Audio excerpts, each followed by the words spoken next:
Equinox Télévision, au-delà de l'image, nous rendons compte.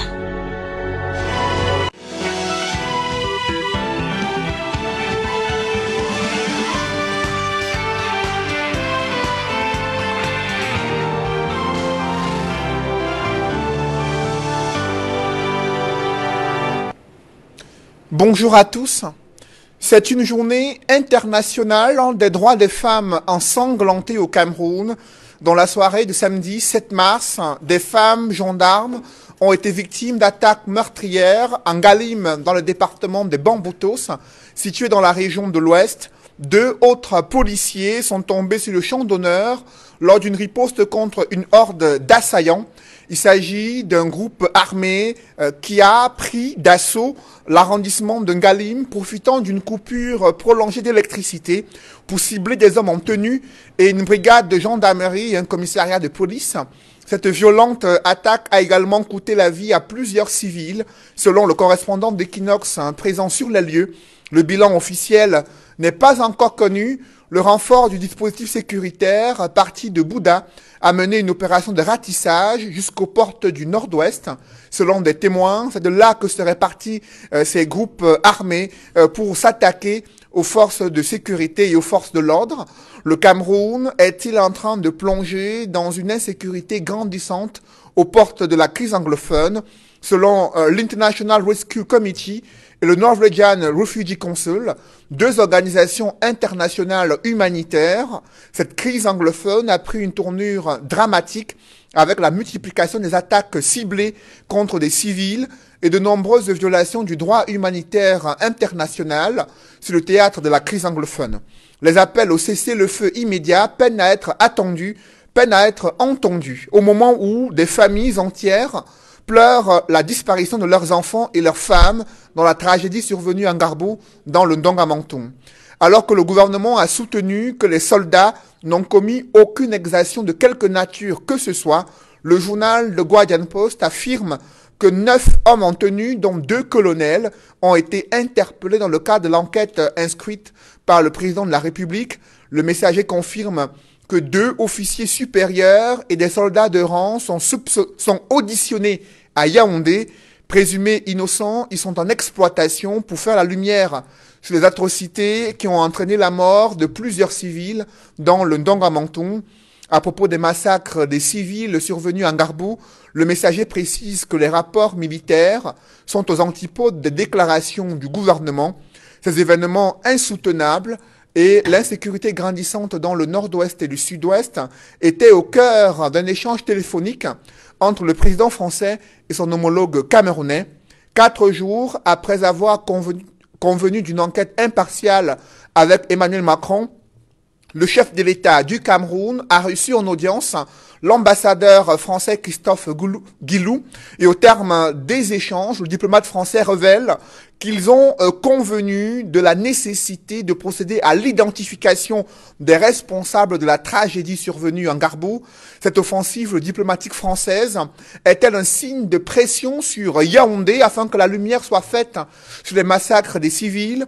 Que peut la France, dans le cadre d'une médiation visant à mettre un terme à ce conflit armé entre des groupes séparatistes et l'armée camerounaise? Une chose est sûre, Emmanuel Macron, si l'opposition de son pays reste prudente, un peuple meurtri par des années de pauvreté, ou alors, dans ce Cameroun, figurait le docteur Adamou Ndamjoya, figure emblématique de l'histoire politique du Cameroun, haut commis de l'État, opposant politique, modérateur et médiateur des crises internationales, universitaire chevronné et ancien maire de Foumbane. Il est décédé cette semaine. Quel héritage politique et quelle leçon de vie? Mesdames, Messieurs, ces questions brûlantes d'actualité constituent l'ossature de droit de réponse. Bienvenue dans cette émission où le choc des idées fait jaillir la lumière des analyses effectuées par des invités de haut vol. Et pour cette nouvelle édition du droit de réponse, je reçois le docteur Modeste Ngona. Bonjour. Bonjour, Monsieur Noufele. Bonjour à tous les téléspectateurs d'Equinox Télévision. Je précise que vous êtes médecin, également militant du mouvement pour la renaissance du Cameroun. Merci d'être avec nous ce dimanche. Également présent sur ce plateau de droit de réponse, maître Georges Teghem, qui est avocat au barreau du Cameroun, communicant du Rassemblement démocratique du peuple camerounais. Maître Georges Teghem, bonjour. Bonjour Cédric, bonjour à vos téléspectateurs toujours aussi nombreux. C'est un plaisir d'échanger avec vous, même si quelque part il y a un peu d'amertume.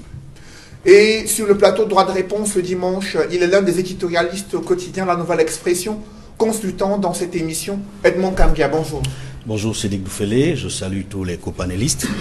Je salue amicalement tous les téléspectateurs fidèles de cette émission, en particulier les Camerounais et les Camerounaises de la diaspora, dont le cœur bat très très fort pour le Cameroun en ce moment. Le quatrième panéliste sur droit de réponse est Maître Simon-Serge Kakac, bonjour.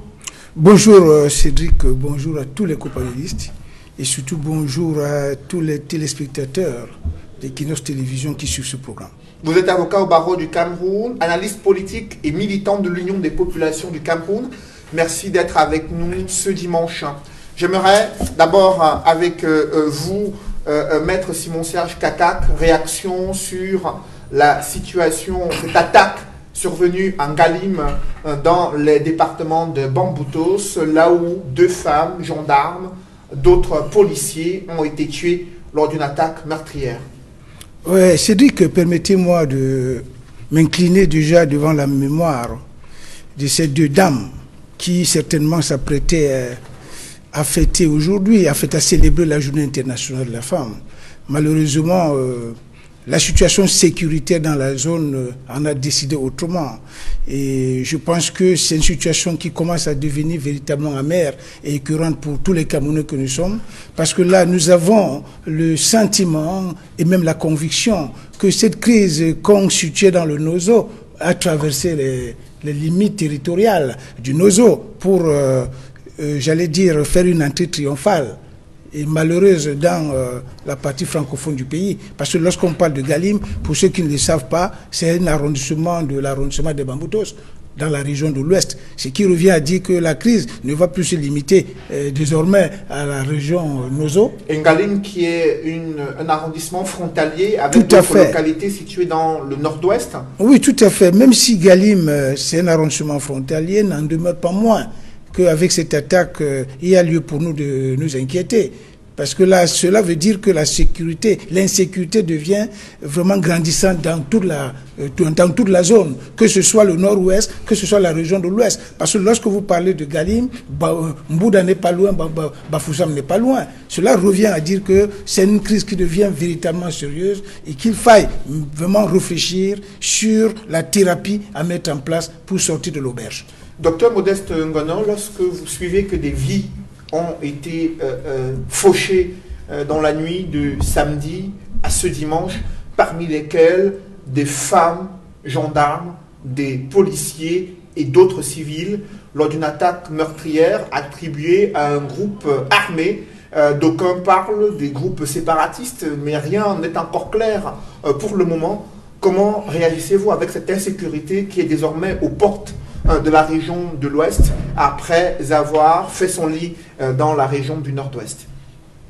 Bien, Monsieur Noufélé, je pense qu'aujourd'hui, comme vous l'avez dit tout à l'heure à votre entame, c'est la journée internationale de la femme. C'est-à-dire que c'est une journée de réflexion, une journée d'introspection. Mais aujourd'hui, avec tout ce que nous vivons dans le Nozo et qui est en train de métastaser au niveau de la région de l'Ouest, actuellement, de façon aussi brutale, concernant des femmes, nous pensons qu'aujourd'hui est plutôt un jour de méditation.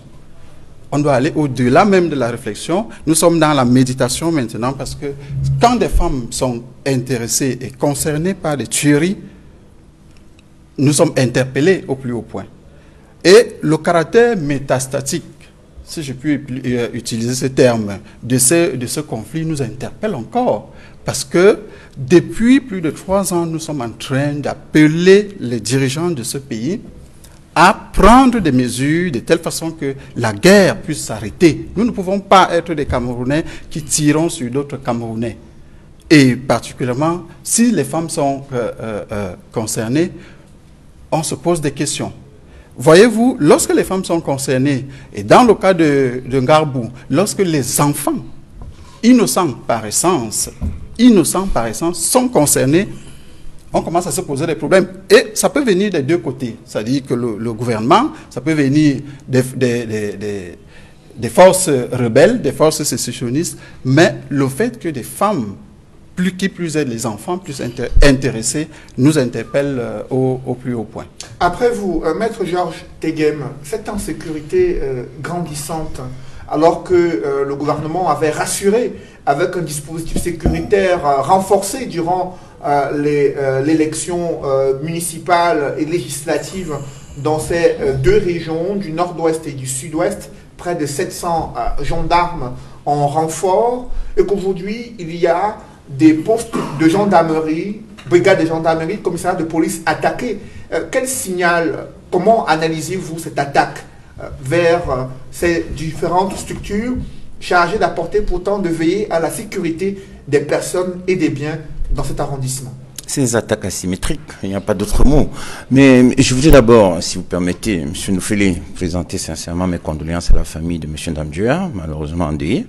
C'est un monsieur qui a participé à ma formation politique parce que j'ai assisté une fois à une situation, à un séminaire où il avait dit, c'était sur la nouvelle éthique, il avait dit exactement ceci. Lorsque vous vous exprimez, rassurez-vous toujours que celui que vous avez à côté de vous ne pense pas comme vous. Ça m'avait beaucoup marqué et donc j'ai introverti cela, j'ai retenu cette leçon et pour moi, c'est un devoir de le présenter, afin de présenter à sa famille mes sincères condoléances. Maintenant, je vais revenir sur les familles malheureusement endeuillées par les événements de Galim, appelées les familles malheureusement endeuillées par les événements de Garbou. C'est encore un événement triste qui nous frappe. Je vais présenter mes condoléances à ces familles et je vais prendre le problème effectivement tel que vous êtes en train de le percevoir. Je dois dire, pour le regretter, que l'armée camerounaise ne doit plus être la cible des personnes qui sans foi ni loi frappent nos militaires qui ont pourtant choisi de servir notre pays avec honneur et fidélité, avec bravoure et persévérance. Nous avons des militaires qualifiés, nous avons des hommes de rang qualifiés, nous avons une armée qui travaille pour notre sécurité, nous avons une armée qui travaille pour nos frontières, nous avons une armée qui travaille pour notre pays, et il n'est pas normal que notre armée soit attaquée. Je vais donc condamner les personnes qui attaquent l'armée camerounaise, qui est une armée régulière, qui est une armée qui est en charge de notre sécurité. Maintenant, s'il arrive que des personnes inconnues frappent l'armée, je pense que nous sommes encore dans un pays qui a des règles et qui a des normes. Il est normal qu'une enquête soit ouverte et qu'à l'issue de l'enquête, une procédure soit menée pour déterminer exactement les auteurs des actes. Je termine en disant que respectons toujours les règles, respectons les qualifications, respectons la présomption d'innocence des personnes qui pourraient être impliquées. Maintenant, reconnaissons, c'est une attaque condamnable, c'est une attaque qui est à condamner, qui est à décrier.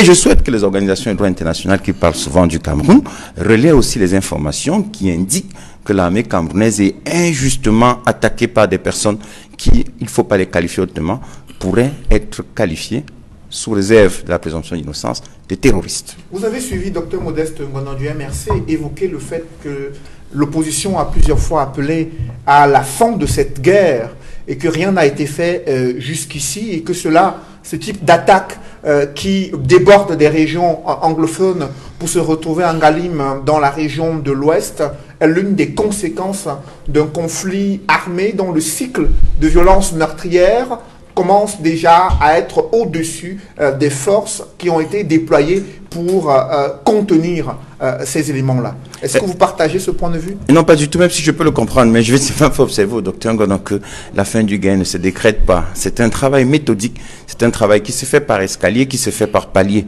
Je veux faire observer au docteur Ngonan que depuis le début de cette crise, le gouvernement a déployé une batterie de mesures jusqu'au grand dialogue national. On a mis en place un CNDDA qui est un organe de dialogue permanent. Puisque s'il y a des personnes qui voudraient abandonner la lutte armée et qui souhaitent se repentir, on a mis en place une structure pour les accueillir, pour les réintégrer dans la société. Il y a eu un grand dialogue national. À l'occasion de ce grand dialogue, on a demandé aux personnes qui souhaiteraient se repentir de se présenter pour qu'on discute ensemble. Il y a des personnes qui ont été interpellées dans le cadre de cette crise, qui ont été mises en liberté, parce que le gouvernement a pensé qu'il s'agissait d'un ensemble de mesures qui devaient participer à l'apaisement. Je laisse de côté les mesures qui ont été prises notamment au niveau de l'ENAM, c'est-à-dire l'école de formation des magistrats et des inspecteurs des finances. Je laisse également de côté des mesures qui ont été prises dans le cadre de la création des établissements à caractère technique dans ces zones. Justement, après, Edmond Kamgia, au sein du RDPC, on estime que le gouvernement en a assez fait pour les régions du nord-ouest et du sud-ouest à travers les mesures gouvernementales annoncées il ici par Maître Georges Teghem. Pour autant, les violences meurtrières continuent. Les ONG internationales estiment qu'il y a une recrudescence des attaques ciblées contre des civils. Et ce week-end, ce sont des policiers et des femmes gendarmes qui ont été pris à partie. Oui, effectivement, ce qui vient de se passer en Galim est regrettable.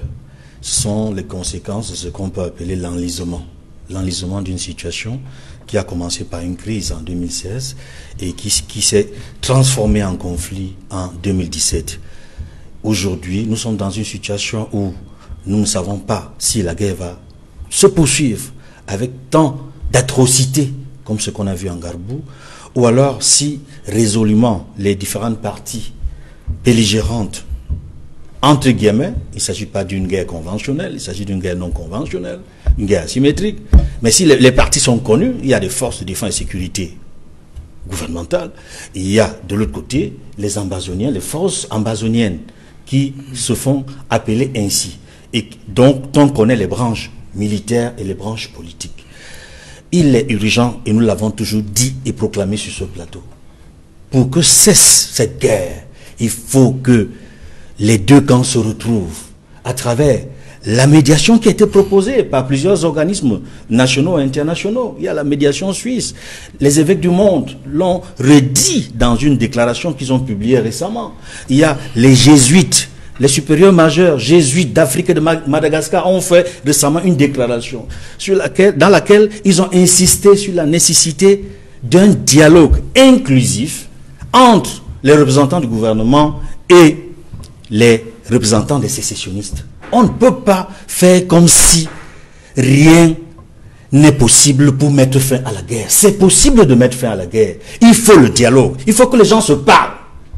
Et la situation est amère, décevante, avec ce qui s'est passé en Galim, parce que ce sont des soldats encore et des policiers qui meurent, mais davantage, ce sont des femmes gendarmes.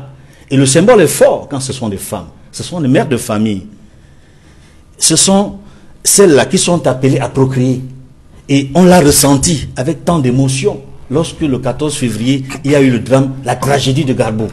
Donc il faudrait que ce genre d'événement ne cesse et ne se multiplie pas. Il est fort à craindre qu'à la suite de la tragédie de Garbou, que cet événement, triste événement auquel on a assisté en Galim, soit perçu et analysé comme une forme de riposte des ambazoniens. Ça, c'est une piste d'analyse. C'est pour dire qu'il est important que des situations comme ce qui s'est passé en Garbou, qu'il y ait une véritable enquête qui soit mise sur pied pour savoir exactement ce qui s'est passé et qui sont les responsables. Parce que ce qui se passe, tout se passe comme si, d'après les informations que nous avons, les ambazoniens veulent montrer au gouvernement camerounais qu'ils ont encore le contrôle de la situation. Et on l'a vu avec l'insécurité que connaissent les frontières du département de la Ménois. Ménois et Lébialem, vous savez, entre le sud-ouest et l'ouest, la situation est très confuse de ce côté-là. Et on l'a vu, avant que les événements de Ngalim n'arrivent, Babadjou était déjà menacé également. Donc il est fort urgent que des solutions soient recherchées pour mettre fin à cette guerre qui continue. Alors, Maître Simon-Serge Kakak, deux grandes organisations internationales humanitaires ont interpellé le gouvernement et les groupes armés séparatistes sur ces attaques ciblées contre des civils lors des opérations humanitaires. Aujourd'hui, ce sont des soldats, des policiers et des femmes gendarmes pris à partie en Galim dans le département de Bamboutos. Il y a quelques jours, c'était des femmes civiles et des enfants qui ont été tués en Garbou. On a des exactions ainsi qui se multiplient, des attaques de part et d'autre. Ce cycle de violence meurtrière qui s'aggrave, comment expliquer une telle situation alors que le gouvernement a soutenu il y a quelques semaines que la situation est plutôt en train de s'améliorer dans ces deux régions du nord-ouest et du sud-ouest? Oui, Cédric, avant de répondre à cette question, permettez-moi de faire une observation par rapport à ce que mon confrère Teghem disait tout à l'heure. Il a essayé de nous lister un certain nombre de mesures qui ont été prises par le gouvernement de la République. Il a parlé du grand dialogue national, il a parlé d'autres mesures qui ont été prises. Mais ce que je veux lui faire observer, c'est que, en fait, lorsque vous prenez des mesures pour régler une situation, et que vous continuez qu'après avoir pris ces mesures, la situation perdure, cela veut dire deux choses. Première chose, soit les mesures que vous prenez ne sont pas appropriées, soit ce n'est pas les bonnes mesures. Parce qu'en fait, il a parlé tout à l'heure du grand dialogue national qui a siégé. Avant la crise, il y avait ces exactions, il y avait cette insécurité. Et je crois savoir que ce grand dialogue avait été convoqué, avait été organisé pour régler la crise. Mais curieusement, et aussi paradoxal que cela puisse paraître, après le grand dialogue, l'insécurité a perduré. Qu'est-ce qui n'a pas marché concrètement? Non, cela veut tout simplement dire que de deux choses l'une.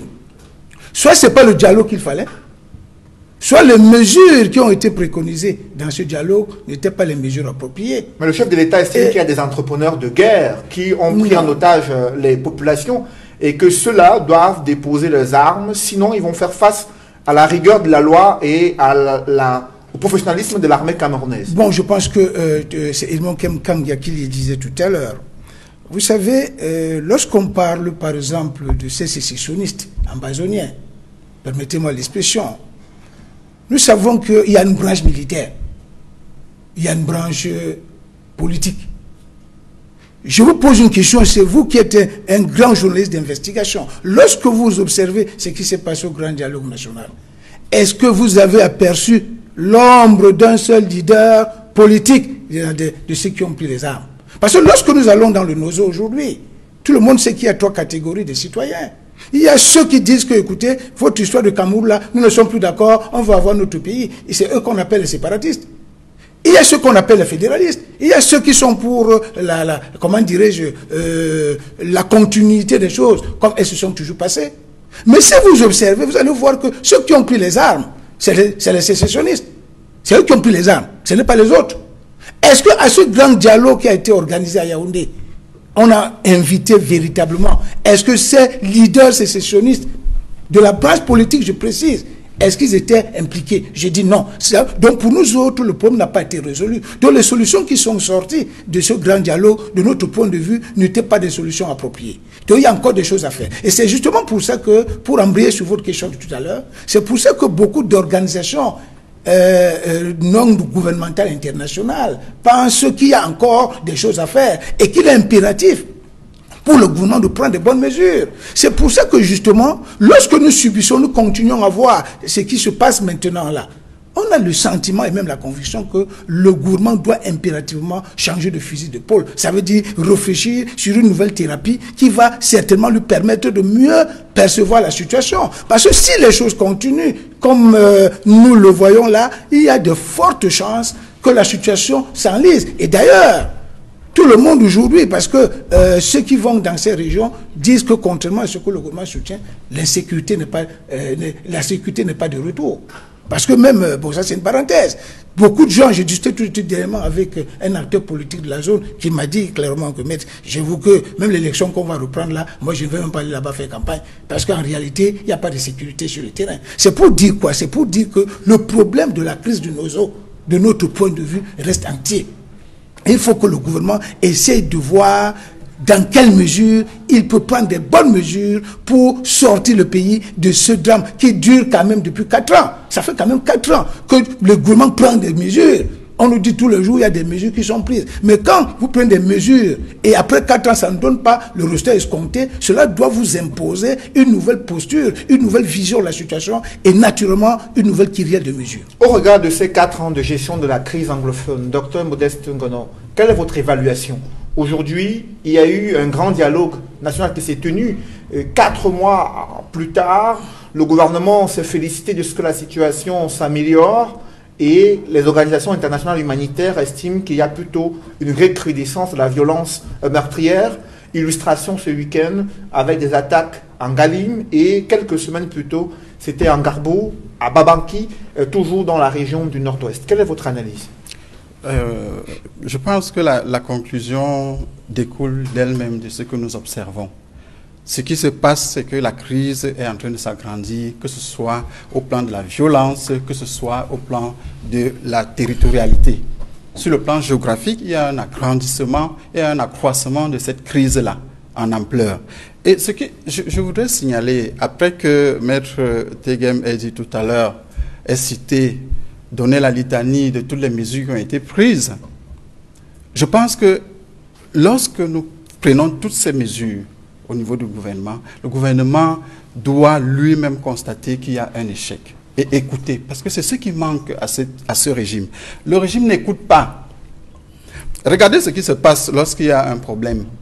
Premièrement, je me rappelle qu'au nord ou à l'extrême nord, il y a eu une tuerie qui ressemblait à celle de Ngabou où les enfants et les femmes étaient impliqués. Qu'est-ce qui se passe? Premièrement, on ne dit rien. On reste tranquille parce que c'est le règne de l'impunité. Deuxièmement, quand ça s'ébruite, on tombe dans la dénégation. Et la dénégation est toujours accompagnée de menaces. On menace, on va sortir des lois, on va respecter la loi, vous allez faire face à la rigueur de la loi, ainsi de suite. On se met à menacer. Et après, quand la communauté internationale s'implique, on reconnaît. Comme le cas, ce dernier cas où on parle de 9 personnes interpellées, parmi lesquelles des hauts gradés. Ça veut dire que nous sommes en face d'un régime qui n'écoute jamais. Le MRC a fait des propositions maintes fois, N fois, dans les déclarations du président élu Maurice Kamto, sur le plan épistolaire, le MRC a fait des propositions qui n'ont jamais été écoutées. Et le MRC n'est pas seul. Nous sommes parmi tant d'autres personnes qui font des propositions dans la société civile, dans la communauté internationale. Ça n'a jamais été écouté. Et c'est ce qui se passe actuellement. Regardez, il faut bien observer ce qui est en train de se... Nous sommes dans un glissement dangereux. Pourquoi? Parce que quand des enfants sont massacrés dans un conflit, les enfants sont innocents par essence. Ça veut dire que les tueries ne sont pas liées à ce que les gens ont fait, mais à ce qu'ils sont. Alors, si vous tuez des gens pour ce qu'ils sont, puisque les enfants n'ont rien fait, on les a tués parce qu'ils sont peut-être de cet endroit, peut-être de je ne sais pas quoi, mais quelle que soit la raison, c'est pour ce qu'ils sont qu'on les a tués, puisqu'ils n'ont rien fait. Et de là, quand vous commencez à tuer les gens pour ce qu'ils sont, ça peut être un crime crapuleux. Mais à un moment, ce n'est qu'une question de nombre pour qu'on tombe dans le génocide. Ce n'est qu'une question de nombre pour qu'on parle maintenant de génocide lorsque vous commencez à tuer des gens pour ce qu'ils sont. La preuve, c'est qu'il y a donc ces enfants-là. Donc, le gouvernement illégitime, en dehors de toute fraude électorale, actuel, a intérêt à écouter les autres sons de cloche dans ce pays. Le pays n'appartient pas à un seul groupe. Le pays n'appartient pas à une poignée de personnes. Nous voulons tous contribuer à la prospérité de ce pays. Et c'est ce que nous poursuivons au niveau du MRC. C'est pour ça que chaque fois, nous sommes toujours en train de faire des propositions. Nous sommes très, très inquiets. Parce que si la crise continue de cette façon, à un moment, ça ne sera plus possible de prédire quand elle va s'arrêter. Alors, après vos inquiétudes, Maître Georges Teghem, le gouvernement de la République du Cameroun n'écoute pas l'opposition, la société civile, ne prend pas en compte les propositions qui viennent d'autres acteurs politiques qui ne sont pas du même bord que le gouvernement de la République. C'est la conclusion à laquelle arrive Dr Modeste Ngono du MRC. Écoutez, est-ce que c'est la réalité sur le terrain? On regarde l'enlisement de la crise et ce cycle de violence meurtrière avec un bilan de plus en plus lourd selon les ONG. Est-ce que c'est une réalité? Écoutez, M. Ngono a le droit de dire ce qu'il veut, mais nous, au gouvernement, nous savons que nous adressons tous les problèmes. Nous avons un souci premier, c'est de régler les problèmes des Camerounais. Notre premier souci, c'est de travailler dans l'intérêt du Cameroun. Le président de la République l'a rappelé plusieurs fois au cours de son discours, que l'affaire de l'intégrité territoriale, j'en fais mon affaire. Et il y travaille tous les jours et sans arrêt. Lorsqu'on a convoqué le grand dialogue, à l'issue du grand dialogue, on a voté une loi sur le bilinguisme. C'est une évolution, c'est une volonté de régler la crise. On a voté une loi sur les collectivités territoriales décentralisées. Il me semble que ce sont des mesures qui ont été prises dans le cadre du règlement de cette crise. Et puis j'ai entendu M. Ngono parler de génocide. Moi, je suis l'histoire du génocide en Yougoslavie avec le président Milosevic, Tudjman et Izetbegovic. Avant les accords de Wolfsburg de 1995, lorsqu'on parlait des génocides, il y avait une conception arrêtée de faire ce qu'on appelle la purification ethnique. Au Cameroun, il n'y a pas de volonté déterminée de mettre fin à l'existence des anglophones. Nous sommes souvent ici avec Maître Achou, nous sommes ici avec plusieurs anglophones, nous vivons. Donc, me dire qu'on a tué les enfants parce qu'ils sont, je ne sais pas, peut-être vous voulez faire allusion au fait qu'ils soient anglophones, c'est inexact en parlant du Cameroun.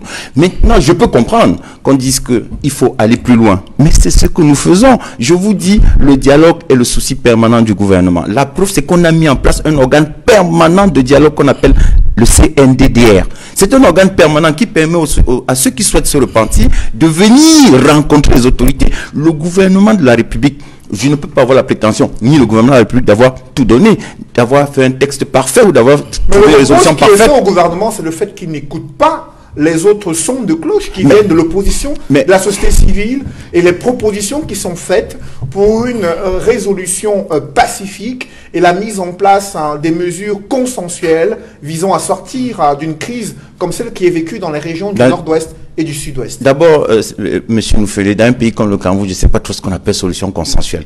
Dans une démocratie, ce n'est pas possible. Dans une démocratie, le minimum consensuel, c'est l'existence de l'État. Et le reste, il y a toujours des opinions divergentes. Vous n'aurez jamais, c'est ce que j'entends même sur le code électoral. Mais monsieur Noufélé, il ne faut pas croire à cela. Puisque quelle que soit la décision que vous prenez, même nous ici sur ce plateau, quelle que soit la position qu'il faudra prendre, il y aura toujours des opinions différentes. Et c'est cela même la démocratie, c'est-à-dire l'expression des opinions contraires. Et je voudrais faire observer, monsieur Noufélé, que le grand dialogue, si vous vous en souvenez, c'est le fruit pratiquement d'un minimum consensuel qui avait eu, puisque tout le monde voulait du grand dialogue. Et toutes les personnes ont été conviées, y compris les anglophones les plus radicaux. On leur a donné toutes les assurances. Ils ont refusé de venir. On a tendu la main. On a tout fait pour qu'il y ait un accord. Mais si les gens refusent de venir, ils ne viennent pas au grand dialogue. On leur dit, bon, voilà, on met en place une structure. Je ne voudrais pas que l'on prenne des attaques isolées, qui, même si elles ont causé des morts, ce qu'on peut regretter. D'ailleurs, j'ai déjà présenté mes condoléances aux familles endeuillées.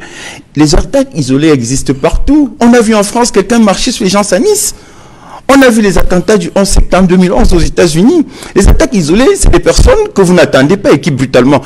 Je voudrais embrayer en disant, il faut faire très très attention lorsqu'on passe de ces crises. Le Cameroun est une république qui a des institutions et ces institutions fonctionnent. Lorsqu'il y a un problème, une enquête est ouverte. Lorsque l'on parle des crimes de l'extrême nord, lorsqu'on parle des crimes de Garbou, les enquêtes ont été ouvertes, ont été confiées à des autorités compétentes. Au Cameroun, il y a des institutions qui existent et qui fonctionnent. Et il faut toujours prendre la peine de respecter la présomption d'innocence des personnes qui pourraient être poursuivies devant ces juridictions. Les attaques, elles sont regrettables. Nous le savons tous, nous le regrettons tous, mais respectez la présomption d'innocence des personnes que vous pensez être les auteurs de ces attaques. C'est pourquoi, et d'ailleurs c'est conforme à l'engagement du Cameroun de respecter les conventions internationales, puisque les conventions ratifiées par le Cameroun indiquent expressément que nul ne peut être condamné sans que sa cause soit entendue par une juridiction instituée. Après vous, maître Georges Teghem, il faut préciser qu'après l'attaque de Ngalim dans le département des Bamboutos, il y a eu une explosion d'un engin au Commercial Avenue à Bamenda ce jour, lors du défilé consacré à la Journée internationale des droits de la femme. Selon notre correspondant sur place, Frédéric Tacan, l'explosif a été posé nuitamment. Et au moment où le gouverneur prononçait son discours de circonstance, l'explosion a eu lieu. Le bilan fait état de 10 blessés, parmi lesquels 5 blessés graves, dont des hommes en tenue. Et il est également annoncé qu'ils auraient perdu leurs jambes. Un dispositif a été renforcé. Cela a créé quelques moments de panique à Commercial Avenue à Bamenda lors du défilé consacré à la Journée internationale des droits de la femme, un engin explosif qui a sémé la panique, qui a fait 10 blessés, parmi lesquels 5 blessés graves.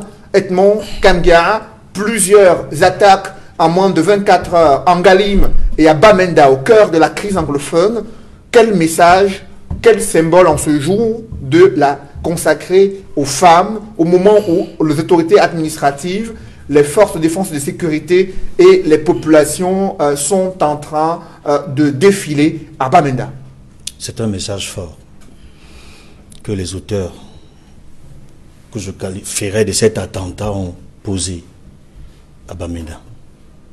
Un jour comme celui-ci, où on célèbre la Journée internationale des droits de la femme, nous savons qu'au Cameroun, ça fait généralement l'objet d'une vaste célébration.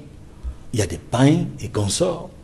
il y a des autorités qui président les défilés, et comme c'est le cas justement, il y a eu ce qu'on a vu, ce que notre correspondant vient de dire dans la région du Nord-Ouest. C'est un message fort et inquiétant. L'utilisation des engins explosifs en plein centre-ville de Bamenda lors d'un événement qui draine du monde dans la capitale régionale du Nord-Ouest.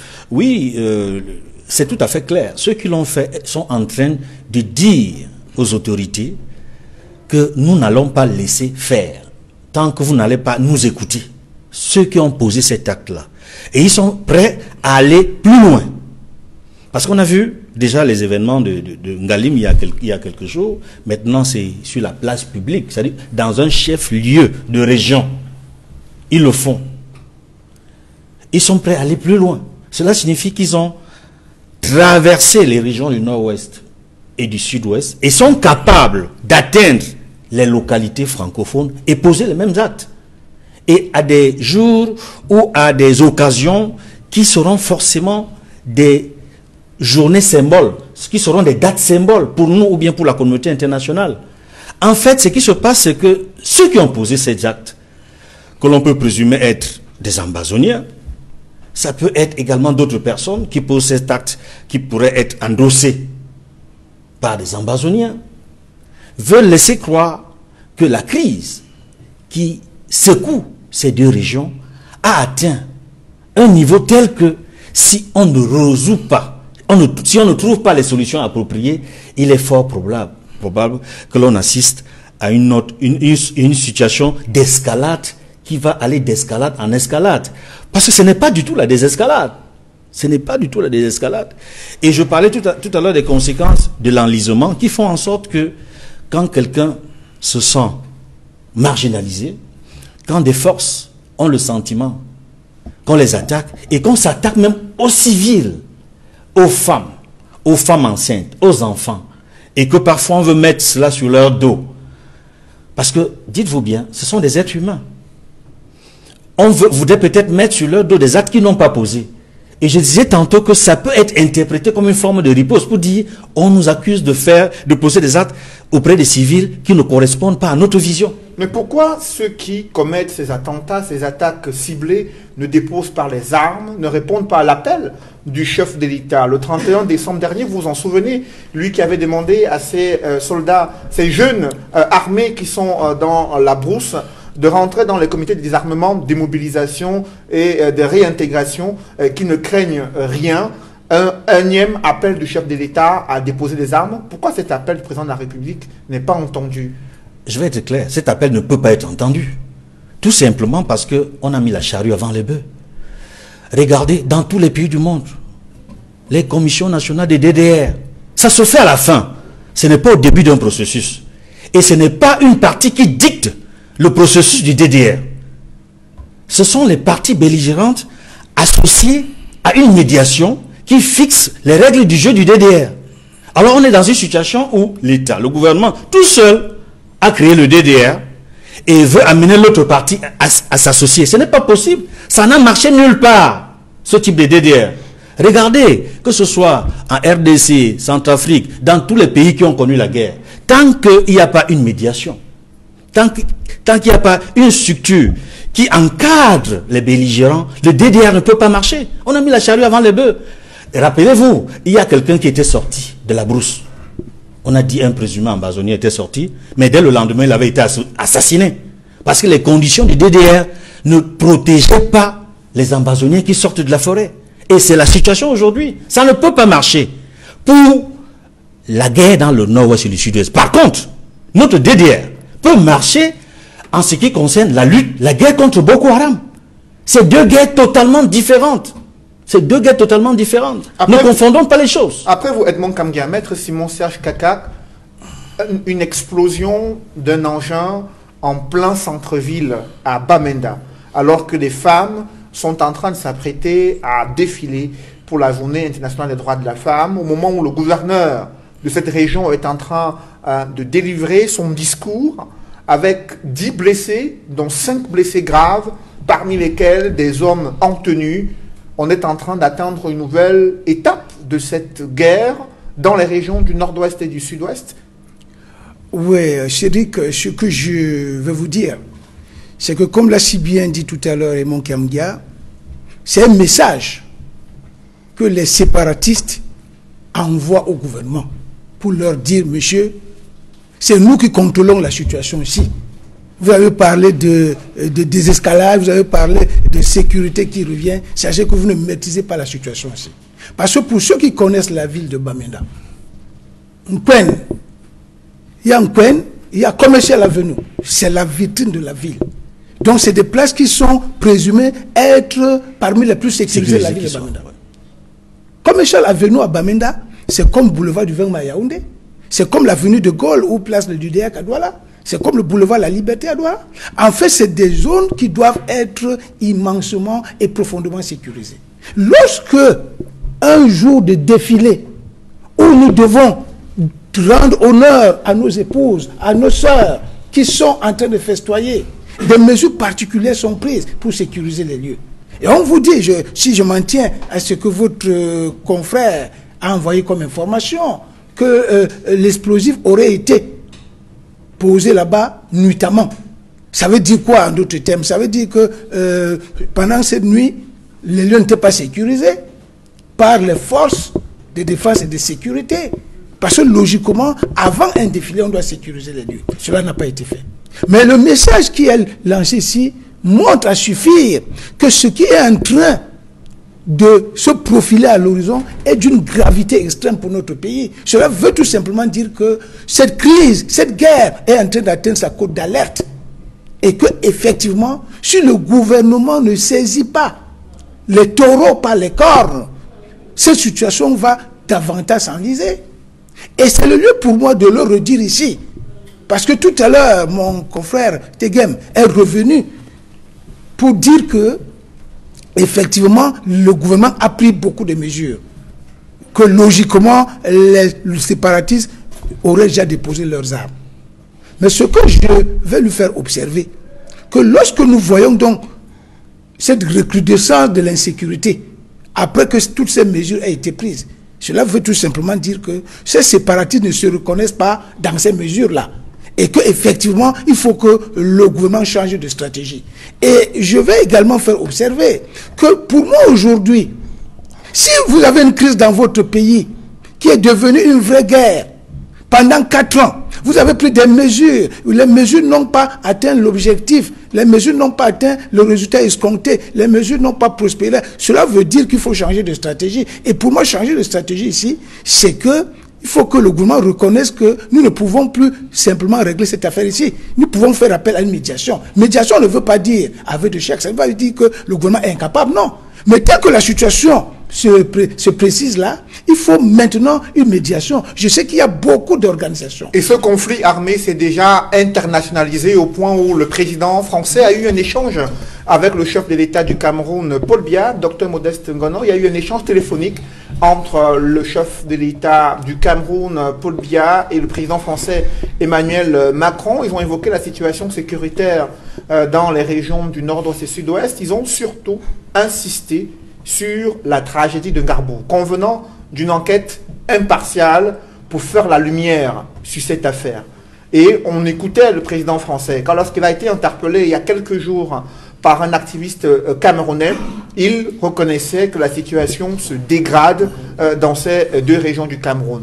Est-ce que cet attentat à l'engin explosif improvisé survenu à Bamenda, pour vous, est un élément illustratif d'un climat d'insécurité dans cette partie du Cameroun? Exactement, tout à fait. Ça veut dire que les choses sont en train de s'empirer. Mais ceci dit, lorsque vous évoquez l'intervention auprès du président de la République légale, M. Paul Biya, nous sommes peinés. Nous sommes peinés parce que notre dignité est écorchée. Pourquoi? Parce que ce qui est clair, c'est que les revendications, M. Edmond Kamgia tout à l'heure évoqué Boko Haram qu'il comparait à la crise anglophone. Oui, les revendications pour ce qui est de la crise anglophone sont d'ordre politique. Les revendications sont d'ordre politique. Les solutions ne pourront être que politiques. Et pas des solutions nettes. par des solutions en trompe-l'œil, comme le grand dialogue qui était une fois entre quelqu'un et entre des amis, comme le code de la décentralisation qui est proposé aux anglophones, dont on ne voit même pas encore le début d'application. Cette crise-là est politique, elle va se résoudre politiquement. Et c'est ce que tout le monde, de l'intérieur comme à l'extérieur, partis politiques, société civile, etc., c'est ce que tout le monde a proposé. Mais le régime actuel ne veut rien entendre de cela.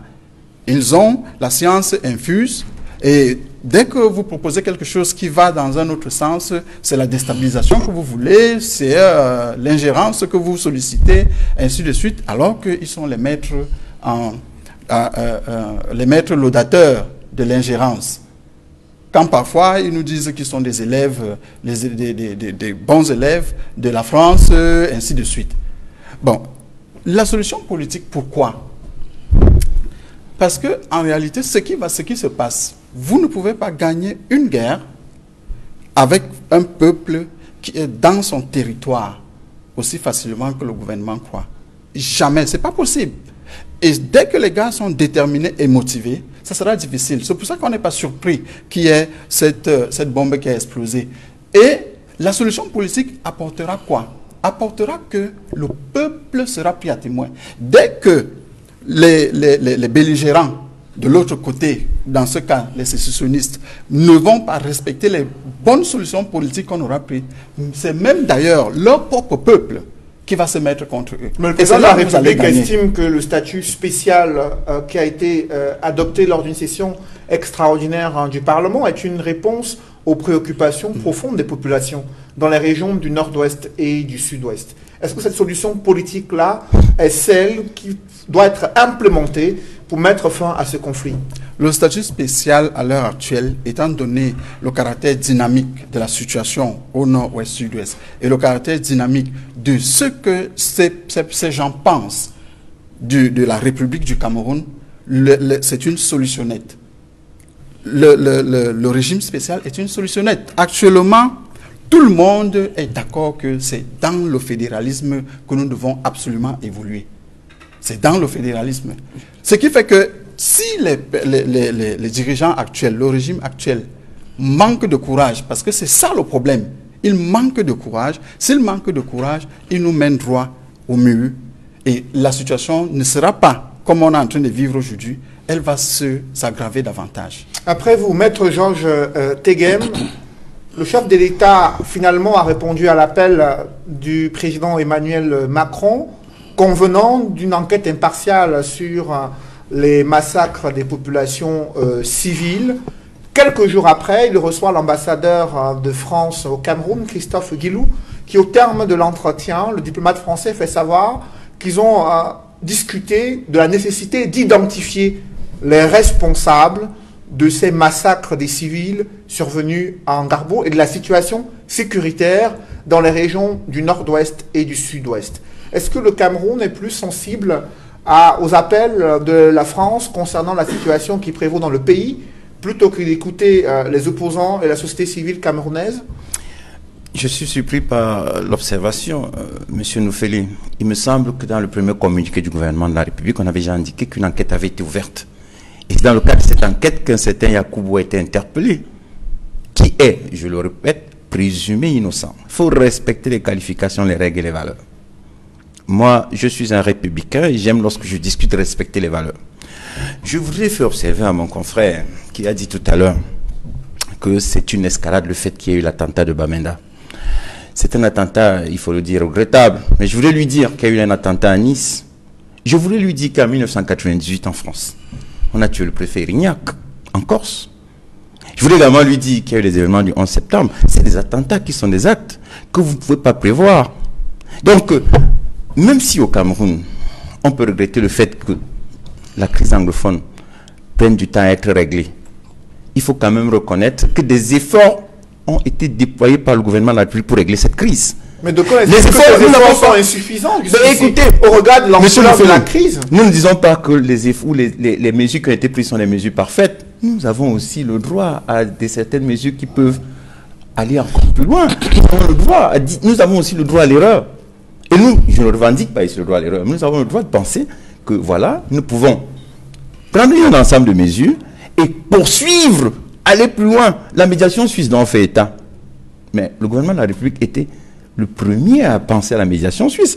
On a reçu l'ambassadeur de Suisse combien de fois, le président de la République, au plus haut niveau de l'État. Mais ce que l'on demande au gouvernement, c'est d'aller discuter avec les séparatistes. Écoutez, en Suisse, ceux qui ont au moins accepté cette médiation suisse, depuis au moins 1 an et demi, plusieurs organisations internationales, parmi lesquelles même la haute autorité de Rome, du Vatican, le cardinal lui-même, le pape aussi, François, a demandé à ce qu'il y ait que le Cameroun aille vers la médiation suisse. Mais jusqu'ici, on a le sentiment que le gouvernement traîne le pas à s'y rendre. Je suis content que vous disiez on a le sentiment. On est en matière diplomatique, vous ne savez pas ce qui est en train de se mettre en route.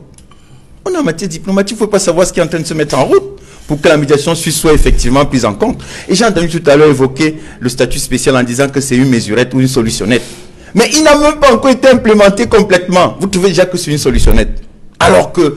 Mais monsieur Ngono, docteur Ngono, il faut que je respecte monsieur le docteur, ou bien docteur. Je dois quand même faire observer, docteur, que, voyez-vous, on est dans un pays, et le minimum que nous devons avoir nous tous, c'est de respecter le pays qui est le minimum consensuel. Lorsque certaines personnes attaquent le pays, moi je ne veux pas que l'on soit en train de discuter, enfin je ne vous impose pas, mais je pense qu'on doit être en train de discuter sur le président élu, le président légal. Le Cameroun est en danger. Nous devons d'abord travailler pour le sauver. Et là-dessus, nous devons nous mettre d'accord.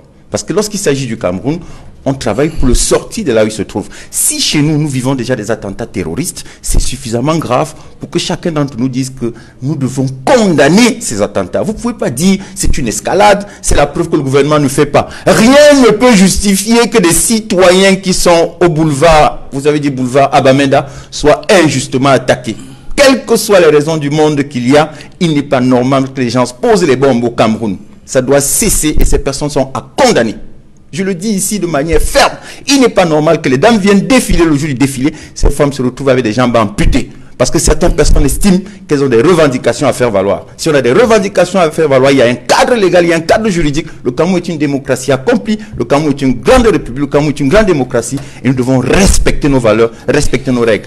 Il y a eu des élections il y a quelques jours. Si quelqu'un avait quelque chose à dire, il souhaitait le fédéralisme, il n'avait qu'à aller aux élections en faisant une campagne sur le fédéralisme. Et les Camerounais seraient clairement exprimés. Et donc, ils auraient fait un choix qui est décidé. Le président de la République, élu le 7 octobre dernier, 2018, a fait campagne sur un État décentralisé. Les Camerounais sont présentés à 91% en faveur de cela. Monsieur, il est question maintenant d'implémenter ces mesures. Et après, le statut spécial. Et après avoir été élu, Maître Georges Teghem, après avoir été élu avec une majorité 71%, il y a toujours ces mouvements meurtriers, ces violences meurtrières dans les régions anglophones. Le président français Emmanuel Macron estime que la situation se dégrade davantage au Cameroun. Il a promis de mettre pression sur le chef de l'État du Cameroun pour que des solutions rapides soient trouvées. Et en l'espace de 4 jours, il y a eu un appel au téléphone et une audience accordée à l'ambassadeur français. Comment vous entrevoyez cette situation-là? Moi, j'ai toujours appris, le président Chirac me l'a appris. Et le président Chirac disait, je n'ai jamais levé le voile sur une conversation que j'ai eue avec le président de la République. Je l'ai fait ni avec le général de Gaulle, ni avec Georges Pompidou, ni avec Valéry Giscard d'Estaing, ni avec vous. Il répondait à François Mitterrand qu'il avait accusé d'avoir raconté des histoires à propos de la vague d'attentats qui avait ensanglanté Paris en 1986. Il lui avait dit, je suis obligé de dire que je me souviens des conditions dans lesquelles vous avez renvoyé en Iran. M. Gorgi a pu m'avoir expliqué pendant 1 mois dans mon bureau que son dossier était écrasant. Donc moi je sais que lorsqu'il y a une conversation entre deux présidents de la République, on ne lève pas le voile. Maintenant, s'ils se sont dit des choses et que vous avez des informations qui sont au-dessus de moi, moi je sais qu'ils se sont entretenus au plus haut niveau. Je sais que le président de la République a reçu l'ambassadeur de France comme il est de tradition, et à la sortie sur le perron du palais d'Etoudi, il a effectivement indiqué que nous sommes venus pour le renforcement des relations entre nos deux pays. Nous sommes venus entre amis nous dire des vérités, parce qu'entre des amis on doit se dire des vérités. Moi j'étais content de ce discours apaisant, de ce discours conciliateur, un discours très diplomatique qui encadre les relations entre les deux pays. Maintenant, si le président Macron s'est exprimé, moi je ne suis pas français, il sera jugé par les citoyens français au moment où il remettra les suffrages, vous dire aux Français, voilà, votez-moi et dites si j'ai mal travaillé. Après vous, Maître Georges Teghem, Edmond Kangia, cette offensive diplomatique française observée à travers deux temps importants. Le premier, l'échange téléphonique entre Emmanuel Macron et le chef de l'État du Cameroun, et quelques jours après, l'ambassadeur français, Christophe Guilou, qui rencontre le chef de l'État, et au terme de l'échange, il fait savoir cet échange s'inscrit dans la continuité de l'appel téléphonique, des échanges téléphoniques qu'ont eu les deux chefs d'État. Il insiste sur l'identification des responsables de la tragédie survenue en Garbou, dans la région du Nord-Ouest. Comment analysez-vous cette offensive diplomatique française concernant le Cameroun? Il faut dire que le président français Emmanuel Macron est constant. Constant dans ses positions, constant dans les actions qu'il pose. Depuis notamment les révélations que le monde entier a suivies à travers l'entretien qu'il a eu avec notre confrère Calibri Calibro, où il montrait clairement comment il a dû faire pression auprès de son homologue camerounais pour que Maurice Kamto soit libéré avant son arrivée à Lyon, où il annonçait que dans la semaine qui allait suivre, il allait maximiser la pression pour que la situation puisse être prise en compte, que sa position puisse être prise en compte pour qu'il y ait une sorte de désescalade par rapport aux violences qui sont faites dans les régions du Nord-Ouest et du Sud-Ouest. Il disait justement dans cet entretien qu'il était totalement au courant de tout ce qui se passait et qu'il était totalement impliqué dans les violences qui étaient faites et qu'il trouvait insoutenable, intolérable. Et c'est la raison pour laquelle je dis qu'il est constant, parce qu'il fait ce qu'il dit. Emmanuel Macron fait ce qu'il dit. C'est ce que je constate. Donc, à la suite donc de ce qu'il a annoncé, on voit très bien qu'il a appelé son homologue camerounais et très vite, son ambassadeur s'est retrouvé au palais d'Itoudi avec le chef de l'État camerounais. Ils ont discuté ensemble. Quand je vois les images, il avait une chemise qu'il transportait. Cela ressemblait à une véritable visite de travail. Parce que généralement, lorsque les diplomates se déplacent, les postures, les images et les symboles, tout compte. Il est effectivement allé travailler avec le chef de l'État camerounais. Et tout se passe comme si il y avait comme une feuille de route. Et c'est cette feuille de route qui a été pratiquement déroulée en peu de mots lors de sa sortie d'audience avec le chef de l'État. Puisqu'il dit que effectivement, l'ambassadeur de France dit effectivement, il a discuté avec le chef d'État camerounais par rapport à la situation dans le Nord-Ouest, notamment la tragédie de Garbou, et qu'il était nécessaire d'identifier les coupables afin d'établir les responsabilités. Et je pense qu'il y a un pas supplémentaire qui a été franchi quand on parle d'identifier les responsables.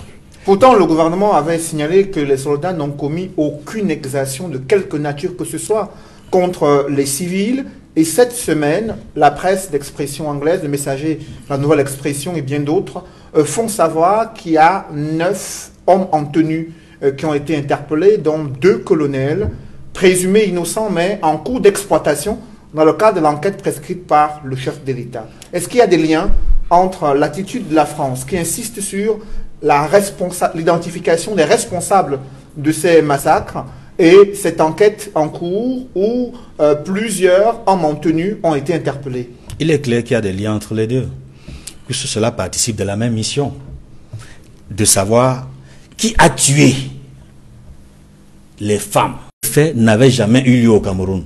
Il y a un pays ami même qui a été malencontreusement cité et qui avait exigé des excuses. Le Mali, pour ne pas le citer.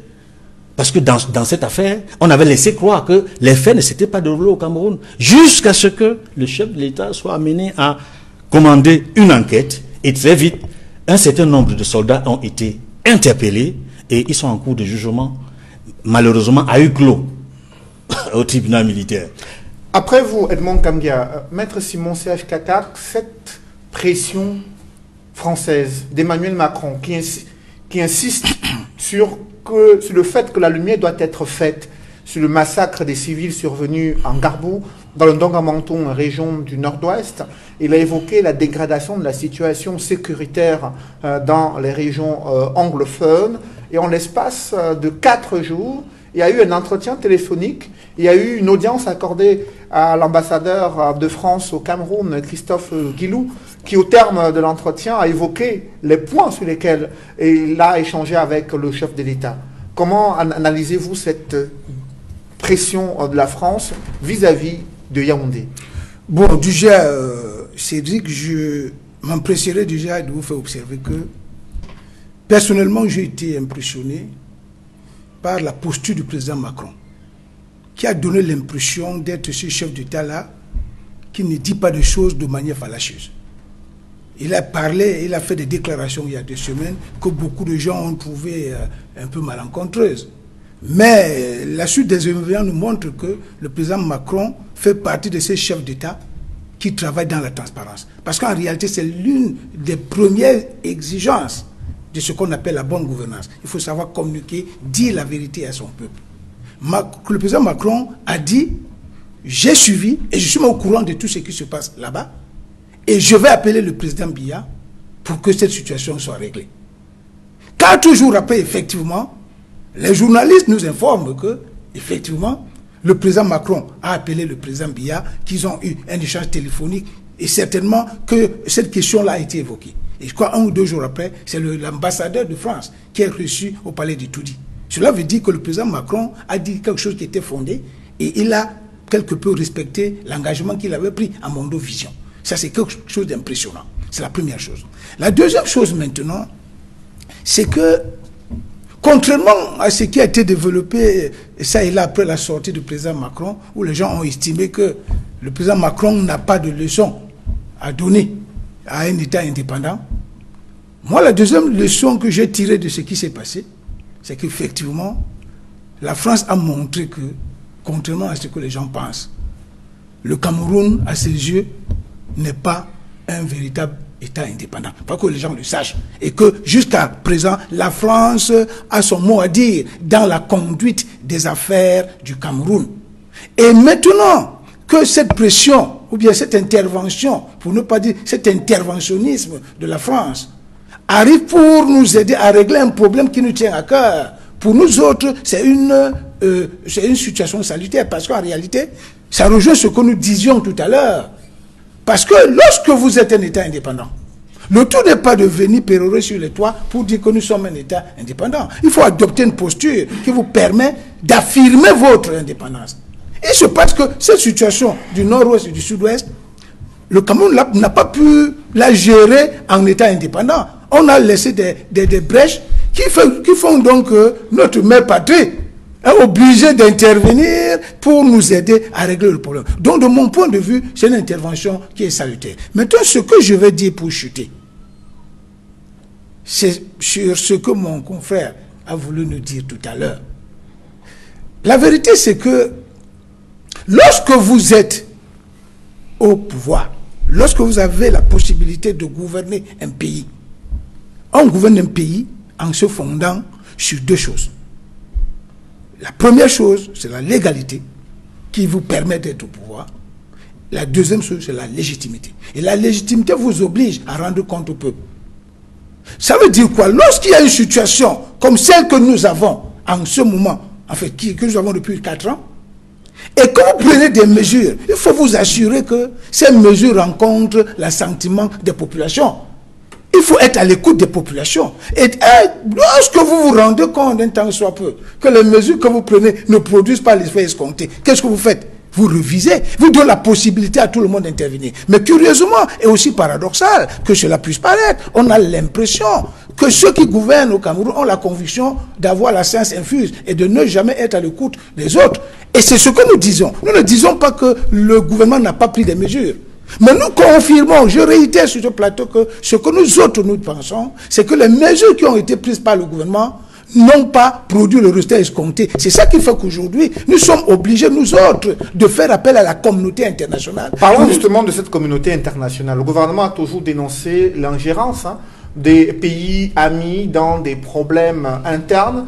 Pour autant, on voit une mobilisation à la fois des États-Unis sur cette question. Le Parlement européen s'est prononcé plusieurs fois. D'autres parlements en Allemagne, en Grande-Bretagne En France aussi, qui doit débattre de la question du Cameroun d'ici le 25 mars 2020, à quoi faut-il s'attendre, Maître Simon Serge Kakac, avec cette situation qui perdure et qui s'enlise dans les régions anglophones? Non, ma position sur cette question est claire.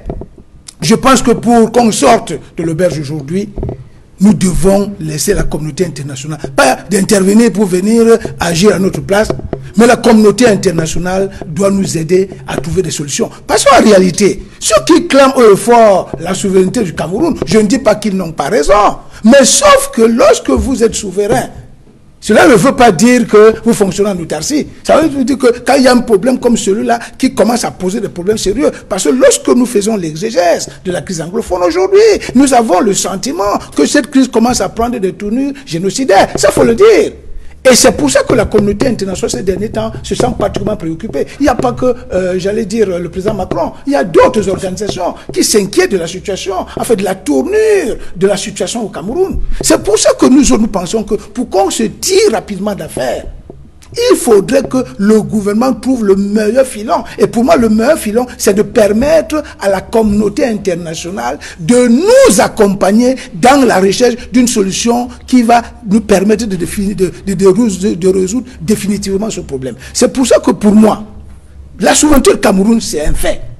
Mais laissons aussi, donnons la possibilité à la communauté internationale de nous accompagner. Je ne dis pas que la communauté internationale doit venir s'implanter au Cameroun, parce que là également, c'est par là que je vais chuter.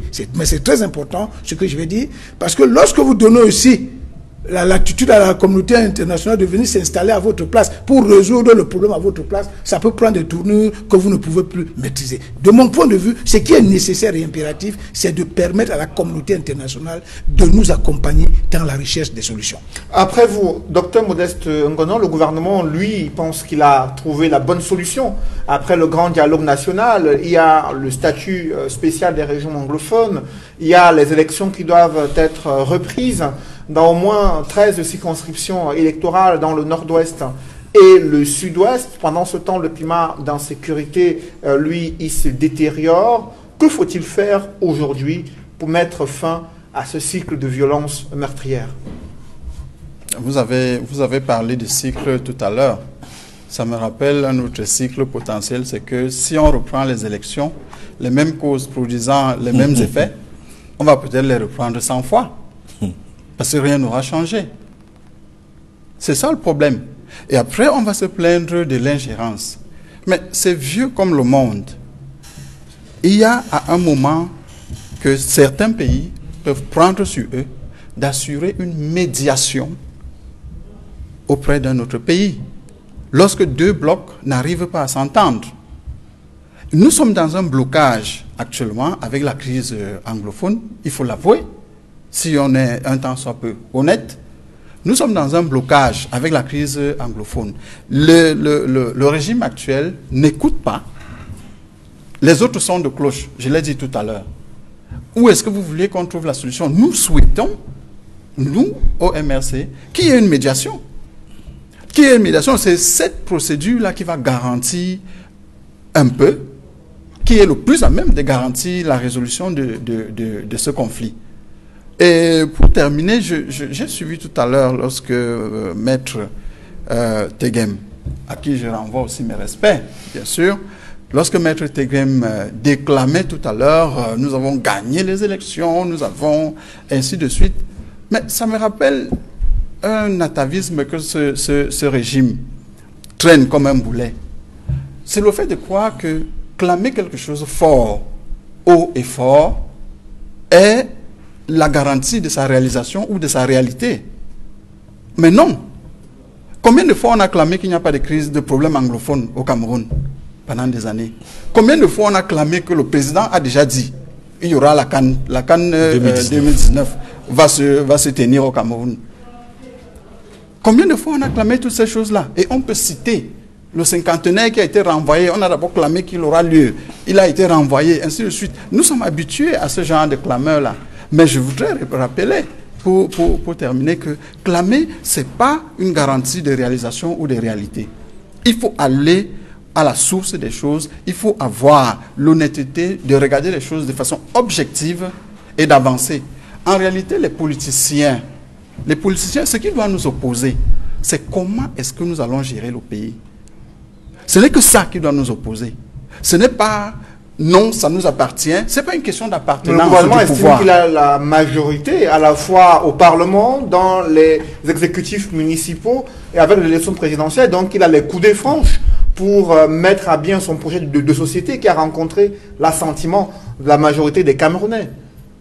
Nous avons dit depuis belle lurette, nous ne sommes pas les premiers, et l'ECAM a dit la même chose, la communauté internationale a dit la même chose.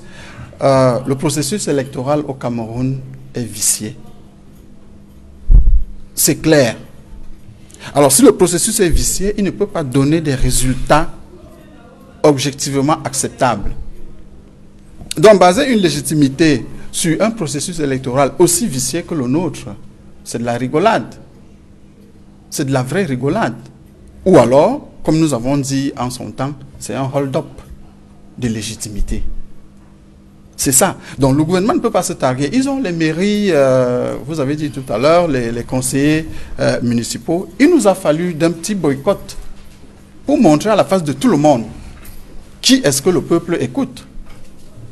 Les petits partis ont dit aux gens, les petits partis, n'allez pas voter.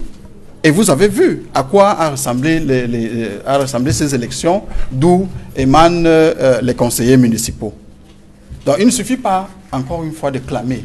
Nous avons les conseillers municipaux, mais ils sont assis sur quelle légitimité?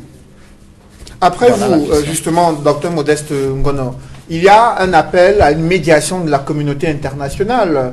Maître Georges Tegem, un accompagnement nécessaire pour permettre aux différentes parties impliquées dans ce conflit armé de trouver des solutions consensuelles.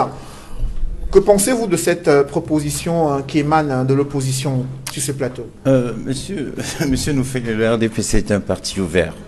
Nous avons toujours dit que nous sommes ouverts à un accompagnement, à une assistance, à un partage d'expérience. Je vous l'ai dit, monsieur Noufélé, je le répète, je ne le dirai jamais assez. Le gouvernement de la République est ouvert. Et je ne comprends pas.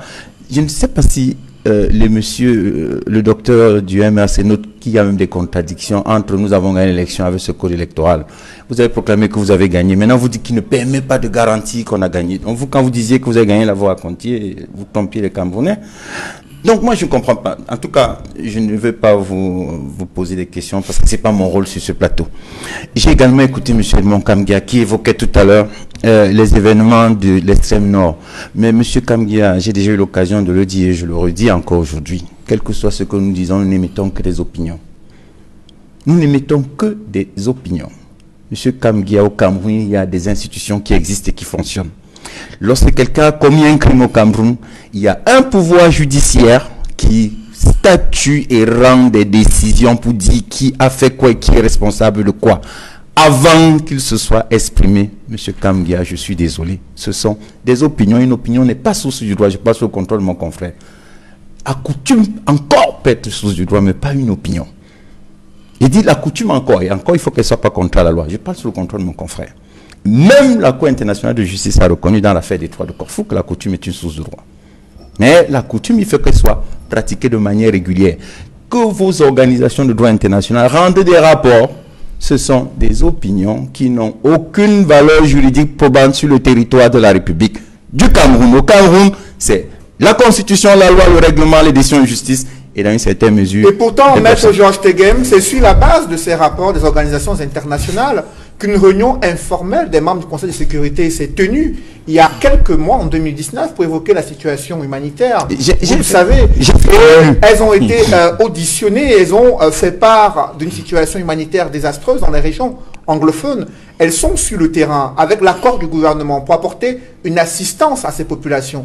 Et leur reporting est directement transmis à l'ONU. Certaines d'entre elles sont des organes consultatifs auprès de l'ONU. Est-ce que vous négligez cette capacité de ces organisations à pouvoir mener un plaidoyer auprès de l'ONU afin qu'il y ait une intervention pour permettre au Cameroun de régler ce conflit? Monsieur Noufélé, j'ai lu au Cameroun le livre de Jean Ziegler, Les nouveaux maîtres du monde et ceux qui leur résistent. C'est justement le rôle de ces organisations internationales. Que nous ne négligeons pas, mais nous disons qu'elles émettent des opinions. C'est ce que nous disons. Et nous disons que ces organisations internationales, nous ne sommes pas opposés à travailler avec elles dans le cadre d'un accompagnement, dans le cadre d'une assistance, dans le cadre d'un partage d'expérience. Mais nous disons que leurs rapports n'ont que valeur de simple rapport. Ce n'est ni un avis conforme, ni un avis consultatif, ni un avis obligatoire, ni une décision de justice, ni la loi, ni le règlement, ni rien du tout, sinon un simple rapport qui peut permettre de saisir une organisation internationale qui peut, dans une certaine mesure, interpeller le gouvernement et pour un accompagnement. Et je voudrais finir en disant, j'ai entendu mon confrère tout à l'heure observer que, voilà, nous sommes un État souverain, en même temps demander que les gens viennent au Cameroun pour nous accompagner. Mais il me semble que c'est la position du gouvernement. Le gouvernement n'a jamais refusé un accompagnement. Toutes les personnes qui sont venues ici ont été reçues. J'en veux pour preuve. Le haut-commissaire des Nations Unies aux droits de l'homme était ici, Madame Krishner. Elle a été reçue par le gouvernement de la République. Elle est même allée dans les régions du Nord-Ouest et du Sud-Ouest. On a fait venir ici le secrétaire général de la francophonie. On a fait venir ici Madame le secrétaire général du Commonwealth. On a fait venir ici toutes les organisations qui sont prêtes à nous accompagner. Il n'y a personne. Le secrétaire d'État américain est arrivé ici. Il a été reçu au plus haut niveau de l'État. Dans le cadre toujours d'un accompagnement. Vous parliez de la communication entre le président de la République française et le président de la République du Cameroun. J'ai déjà dit, je ne sais pas comment je vais lever le voile sur une conversation entre deux chefs d'État. Mais nous pensons que c'est un accompagnement et le président de la République est ouvert. La preuve, c'est qu'il a reçu l'ambassadeur. Si vous dites que l'ambassadeur est venu lui dire, puisque vous le dites, moi je ne le sais pas, si vous le dites, c'est toujours dans le cadre d'un accompagnement et pour dire, voilà, si vous avez des choses à proposer, on ne néglige pas. Enfin, je voudrais faire observer que la médiation suisse, la piste de la médiation suisse n'a jamais été négligée par le gouvernement. La preuve, c'est que le président de la République a toujours reçu l'ambassadeur de Suisse pendant qu'il en était question.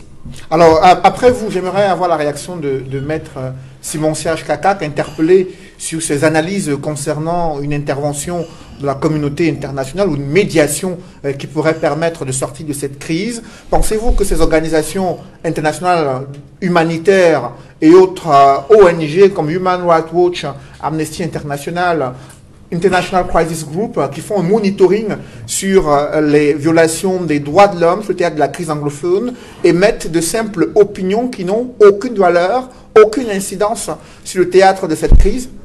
Non, je pense que je vais nuancer son propos. Quand il dit que ces ONG internationales donnent des rapports qui n'ont pas de valeur juridique, je peux le lui concéder. Mais sauf que ce qu'il refuse d'intégrer dans son analyse, c'est que ces organisations non gouvernementales internationales, je cite par exemple International Crisis Group, Amnesty International, Human Rights Watch, je peux même citer aussi Freedom House aux États-Unis. Sachez que c'est des principaux instruments dont disposent les principaux acteurs de la communauté internationale pour avoir une emprise globale sur tout ce qui se passe dans le monde. Donc on ne peut pas dire que leurs rapports n'ont pas d'incidence sur, j'allais dire, la situation, par exemple, des droits de l'homme dans le monde. Non. Et je tiens, par exemple, à vous dire, vous le savez très bien, lorsqu'on vous parle, par exemple, de la Cour pénale internationale, on va vous dire que pour saisir la Cour pénale internationale, il y a 3 modes de saisine. On vous dit que la Cour pénale internationale peut être saisie par une résolution du Conseil de sécurité. On vous dit qu'un État parti peut saisir directement la Cour pénale internationale. Mais on vous dit que le procureur de la CPI peut s'auto-saisir. Et généralement, il s'auto-saisit sur la base de ses rapports.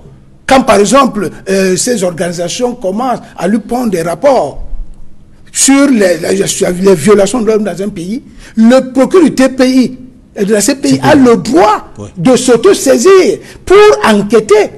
Donc on ne peut pas dire que c'est des rapports qui n'ont aucune incidence dans la marche des affaires du monde. Non.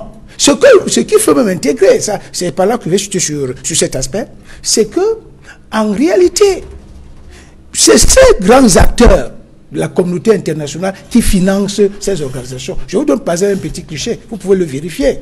Je lisais encore un rapport, il y a un rapport de Amnesty International qui m'a permis de lire comment fonctionne, j'allais dire, cette organisation non gouvernementale internationale. On vous dit par exemple qu'en 2015, cette organisation a reçu 278 millions d'euros de financement en une seule année. Posez-vous la question de savoir qui les finance. C'est ces grands acteurs.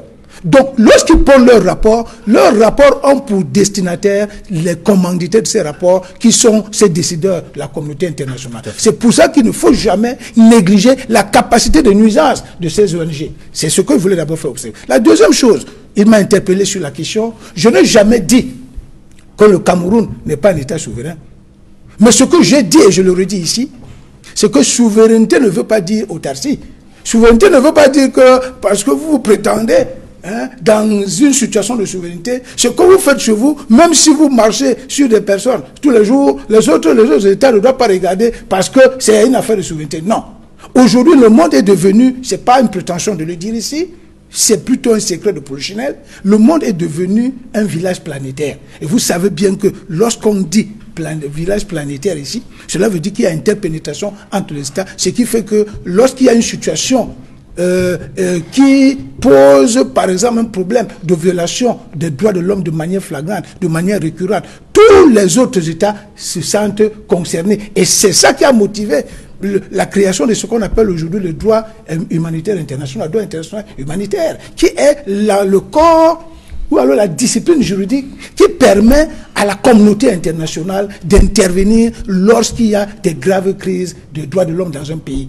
Et dans ce village planétaire, la décision du président ivoirien Alassane Dramane Ouattara de renoncer à briguer un 3e mandat et respecter la constitution de son pays a suscité un intérêt également au Cameroun, Edmond Kamga, devant le Congrès réuni à Yamoussoukro en Côte d'Ivoire. Le président ivoirien a annoncé qu'il ne compte pas briguer un 3e mandat, qu'il ne va pas modifier la limitation du mandat présidentiel en Côte d'Ivoire et qu'il souhaite transmettre le pouvoir aux nouvelles générations. Ces propos ont eu un écho retentissant en Afrique, notamment en Afrique francophone. Oui, tout à fait. Mais avant de répondre à cette question, je voudrais dire une ou deux choses par rapport à Maître Georges Teghem qui m'a interpellé tout à l'heure, qui m'a donné l'impression que... Parce qu'il renvoie tout à l'opinion. C'est-à-dire que pour lui, tout ce qui est fait par des organismes, par des ONG nationales comme internationales, ce sont des opinions. Lorsqu'un ministre, membre du gouvernement, prend une position, ce n'est qu'une opinion. Mais est-ce à dire, lorsqu'un ministre de la communication prend une position, il a le droit de faire des déclarations mensongères? Parce que dans le cas d'espèce, je parlais des femmes qui ont été assassinées avec leurs enfants et dont le Cameroun a reconnu par la suite que ça s'était passé au Cameroun et non pas au Mali. Vous dites que c'était une opinion. Mais c'est très grave. Est-ce que vous vous entendez parler, Maître Teghem? Quand vous parlez, est-ce que vous vous entendez parler? Il y a au début de vos propos, vous laissiez croire à vos copanélistes que lorsqu'on parle de solutions consensuelles, c'est pas important. C'est l'État qui décide et fait ce qu'il veut. Et pour terminer, je voudrais revenir sur le rôle d'interpellation et de dénonciation des ONG nationales et internationales. La plupart de ces ONG, je dois vous le dire, si vous ne le saviez pas, ont un statut d'observateur auprès des Nations Unies. Et ça les renforce dans leur légitimité pour faire des rapports et poser des actes qui sont interprétés, analysés et pris très au sérieux, comme le disait, comme l'a suffisamment expliqué tout à l'heure votre confrère, qui disait que c'est sur cette base que la CPI peut travailler et faire avancer les choses. Et je voudrais terminer sur ce point pour dire que depuis 2005 à l'ONU, il y a ce qu'on appelle la responsabilité de protéger. Et vous savez que dans la responsabilité de protéger, tous les États ont le devoir de protéger leurs citoyens des catastrophes, des crimes graves, des crimes contre l'humanité, des crimes de guerre, des génocides. Faut pour cet État de pouvoir protéger ses citoyens, la communauté internationale, c'est-à-dire l'ensemble des États, ils ont le devoir de venir dans cet État-là, d'intervenir dans cet État pour protéger les populations de cet État des crimes graves, du génocide, des crimes de guerre, des crimes contre l'humanité. Et ils peuvent utiliser tous les moyens diplomatiques, pacifiques et humanitaires. Voilà ce qui est prescrit. Maintenant, sur la question que vous me posez, c'est dit nous fait-les. Effectivement, la sortie du président ivoirien a eu un écho retentissant. Et le tout premier écho, c'est celui du président Emmanuel Macron, qui dans un tweet a dit qu'il salue cette décision historique d'un homme de parole et d'un homme d'État. Et il a dit que la Côte d'Ivoire montre l'exemple. Maintenant, en ce qui concerne l'exemple, vous avez parlé des pays francophones. Oui, parce que dans la plupart des pays francophones, contrairement aux pays anglophones, où généralement les chefs d'État respectent la Constitution, ils font au maximum 2 mandats, ils se retirent. Au Ghana, au Nigeria et dans quelques rares pays francophones, où on a vu des chefs d'État respecter leur mandat, comme au Mali, je parle d'Alpha Oumar Konaré. Il y a eu, généralement dans les pays francophones, notamment les pays francophones d'Afrique centrale, et je dois le dire, c'est le nid de la dictature. Les pays d'Afrique centrale, pour l'essentiel, constituent ce que je pourrais appeler le nid de la dictature. Il n'y a pas de démocratie dans la plupart des pays d'Afrique centrale. Tout à l'heure, Maître Tegem disait que nous sommes une démocratie. Mais quelle est cette démocratie qui ne permet pas la réforme du système électoral avant toute élection crédible et pacifique? C'est pour dire que ce qui s'est passé en Côte d'Ivoire, c'est un message fort qui est adressé d'abord à tous les chefs d'État africains qui s'accrochent au pouvoir, qui ne pensent pas à laisser le pouvoir aux générations futures. Et on l'a vu dans son message, le président Ouattara, que certains analystes avaient tout fait de prédire qu'il est en train de raconter des histoires, il sera candidat, vient de montrer qu'il est effectivement un homme de parole. D'ici octobre 2020, à moins qu'il y ait un miracle en Côte d'Ivoire, je pense qu'on aura d'autres candidats à cette élection et que les pays africains, notamment les pays comme la Guinée, il faut le citer, la Guinée-Conakry, où Alpha Condé a été dans le passé un grand opposant, un grand démocrate, mais qui malheureusement arrivé au pouvoir a surpris tout le monde à travers la nécessité pour lui de rechercher un troisième mandat. Mais fort heureusement qu'il a reporté les élections qu'il avait envisagées pour le référendum dans le cadre d'un futur troisième mandat. Maître Simon-Serge Kakak, Alassane Dramane Ouattara pour l'opposition n'a fait que respecter les dispositions de la constitution ivoirienne. Pour autant, sur le continent africain, là où plusieurs peuples connaissent un même chef d'État depuis une vingtaine, une trentaine d'années, c'est une lumière qui apparaît à la suite de cette décision d'Alassane Dramane Ouattara qui, après 10 ans, passait à la tête de la Côte d'Ivoire, un pays qui est sorti d'une crise post-électorale très violente, qui a repris avec une croissance économique assez forte et que lui, malgré tous les vents qui lui sont favorables, a choisi de renoncer à une modification constitutionnelle permettant de lever le verrou du mandat présidentiel. Quel message adresse-t-il ainsi aux autres chefs d'État africains, notamment en Afrique francophone? Oui, c'est dit que, vous savez,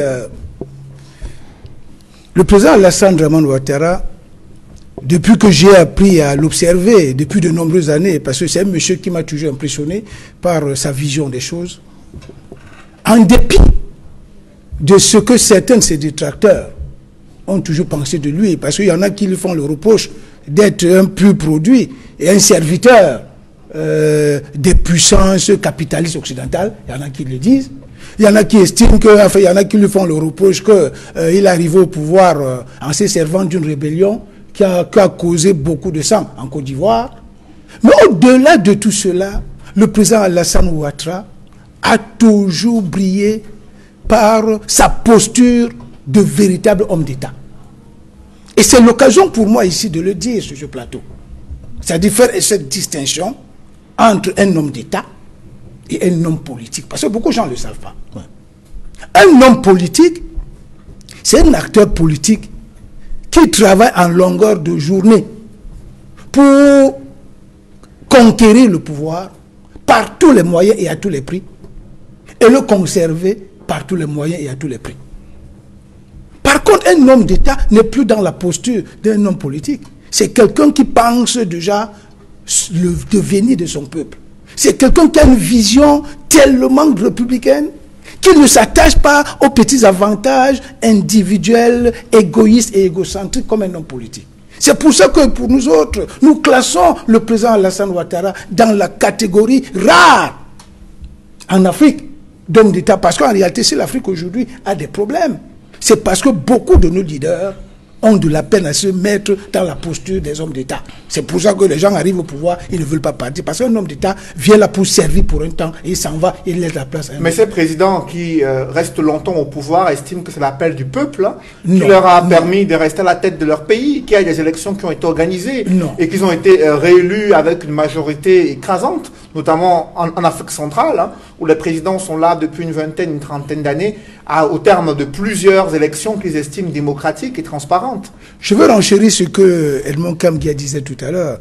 Et c'est sur ce plan que nous autres, nous avons des gros soucis, des gros remords. Lorsque nous avons l'opportunité de sortir de ce pays, moi j'ai l'habitude d'aller travailler constamment à Addis Abeba, et le principal repos effectivement qu'on nous fait là-bas, c'est qu'en Afrique centrale, il n'y a que des dictatures. Vous comprenez? Il n'y a que des dictatures en Afrique centrale. Tout simplement parce que chez nous, ici, la majorité de nos dirigeants sont là pour leurs propres intérêts et non les intérêts du peuple. Ils ne coûtent même pas le peuple. Tout à l'heure, nous disions que même la fameuse crise dont nous parlions tout à l'heure, si cette crise s'enlise, c'est parce que ceux qui nous gouvernent ne coûtent pas ce que le peuple dit et ce que le peuple pense. C'est le problème que nous avons. C'est pour revenir sur Alassane Ouattara. Alassane Ouattara, non seulement, parce qu'il ne faut pas seulement se limiter à la décision de ne pas se représenter, pour comprendre que ce monsieur est dans une posture de quelqu'un qui est au-dessus des petites considérations personnelles. Depuis pratiquement 5 ans, Alassane Ouattara a montré aux Ivoiriens ceux qui peuvent être ses successeurs. Pendant près de 5 ans, tout le monde voyait qu'il y avait 2 favoris. Il y avait d'un côté le ministre d'État, Ahmed Bakayoko, et de l'autre côté, son premier ministre actuel, Amadou Gon Coulibaly. Et dans son discours, il a été clair. Il est clair aujourd'hui, ceux qui suivent l'actualité en Côte d'Ivoire savent qu'il a déjà présenté son successeur. Son successeur, c'est Amadou Gon Coulibaly. Il l'a dit. Et vous allez voir que d'ici quelques jours, il va nommer Ahmed Bakayoko comme Premier ministre et décharger M. Gon Coulibaly de ses fonctions de Premier ministre pour se consacrer, pour le laisser se consacrer à sa candidature. Oui, quelqu'un qui a une vision, il sait là où il va, et c'est des choses que les Africains doivent prendre comme modèle. Nous autres qui essayons de faire la politique à notre petit niveau, c'est des gens comme ça qui nous servent de modèle. Et nous pensons que l'acte qu'il a posé pour rejoindre la déclaration du président Macron, l'acte qu'il a posé doit inspirer les autres chefs d'État africains pour dire que être aux affaires, c'est pas une affaire d'honneur personnel, c'est une affaire, j'allais dire, de la contribution qu'on peut apporter à l'amélioration de la vie et de l'existence de son peuple. C'est pas là que je suis. L'opposition ivoirienne a réagi, estimant que le chef de l'État de la Côte d'Ivoire, ce n'est pas à lui de transmettre le pouvoir aux jeunes générations, il doit remettre le pouvoir au peuple souverain de Côte d'Ivoire qui décidera de son prochain président de la République. Néanmoins, docteur Modeste Ngono, sur cette décision d'un chef d'État, dont le bilan économique reluisant après avoir pris un pays qui est sorti de guerre avec environ 3000 morts, une crise post-électorale, un pays complètement déchiré et divisé et qui s'est relevé en l'espace de 10 ans et que son chef d'État, ayant une majorité à l'Assemblée nationale, disposant d'une sympathie de la communauté internationale, décide, contrairement à certains de ses pairs, de ne pas modifier la Constitution pour se maintenir au pouvoir et de la transmettre à d'autres générations d'Ivoiriens. Comment interprétez-vous cette attitude du président Alassane Dramane Ouattara de la Côte d'Ivoire? Il est vrai que je n'ai pas une énorme admiration pour le parcours politique de Ouattara, ça, personnellement, je dois le dire. Mais force est de constater que le fait juste d'avoir annoncé qu'il ne sera pas candidat en respectant la Constitution, c'est-à-dire qu'il va se plier à la Constitution actuelle, parce que c'est de ça qu'il s'agit. Le fait qu'il soit arrivé à ce niveau-là est à louer. Ce n'est pas tout qu'on peut trouver de mauvais dans son parcours. Alors, actuellement, au Cameroun, la situation est un peu différente parce que nous devons toujours revenir à une sorte de comparaison. Qu'est-ce qui se passe au Cameroun? Voyez-vous, nous avons eu un régime qui est là depuis 37 ans. Et si on regarde bien, avec la décrépitude, avec les problèmes qui surviennent, qui nous tombent sur la tête dans ce pays, on se rend compte que, précisément au Cameroun, nous avons eu le mandat de trop avec les dernières élections présidentielles. Il faut du courage. Et c'est ce courage-là qui a manqué au président de la République pour, à un moment, dire « je m'arrête, je me repose, je passe la main, je donne la passe ». Comme nous sommes un pays de football, je donne la passe pour que d'autres continuent. Peut-être on va marquer le but. C'est ça. C'est ce qui nous a manqué. Alors, quand je parlais de courage tout à l'heure, le courage, c'est quoi? c'est de ne pas durer au pouvoir. En réalité, on devrait dire ne quitte pas le pouvoir qui veut, mais qui peut. C'est de ça qu'il s'agit. Et ce courage-là, nous avons besoin d'avoir des hommes et des femmes politiques qui sont à la fois des politiciens et des hommes d'État, parce que les deux peuvent aller ensemble. Quel est l'intérêt de cette alternance au sommet de l'État, alors qu'il y a certains chefs d'État qui estiment qu'ils ont toujours le peuple qui leur demande de se représenter à nouveau et de rester à la tête des pays pour diriger le pays et pour gouverner? Bien, pour revenir sur Ouattara, je ne sais pas très bien quelles sont les véritables raisons qui l'ont poussé à le faire, mais je loue le geste. Oui. Et je suis en parfait accord avec ce que le président français a dit. C'est un exemple à copier. Maintenant, quel est l'intérêt? Voyez-vous, le fait de durer au pouvoir fait s'installer une sorte de sclérose. Et quand la sclérose s'installe, c'est les mouvements qui sont bloqués. On est bloqué dans ces mouvements, le pays ne peut plus avancer. Et c'est à cette situation que nous nous retrouvons aujourd'hui.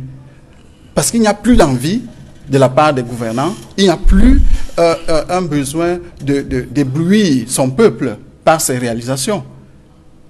C'est de ça donc qu'il s'agit. Maintenant, vous allez voir que la Côte d'Ivoire, dirigée par Ouattara, a une supériorité, vous l'avez dit tout à l'heure, au niveau économique. Ils ont des résultats économiques qui sont supérieurs aux nôtres.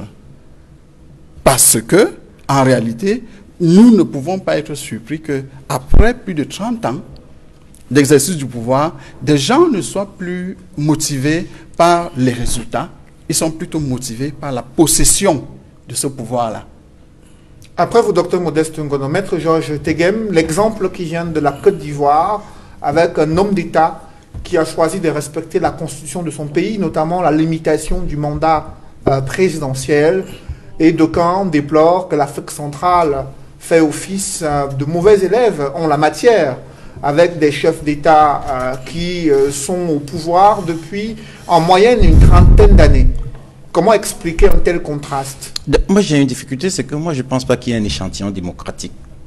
Je ne pense pas qu'il y ait d'échantillon démocratique. La démocratie est un construit permanent.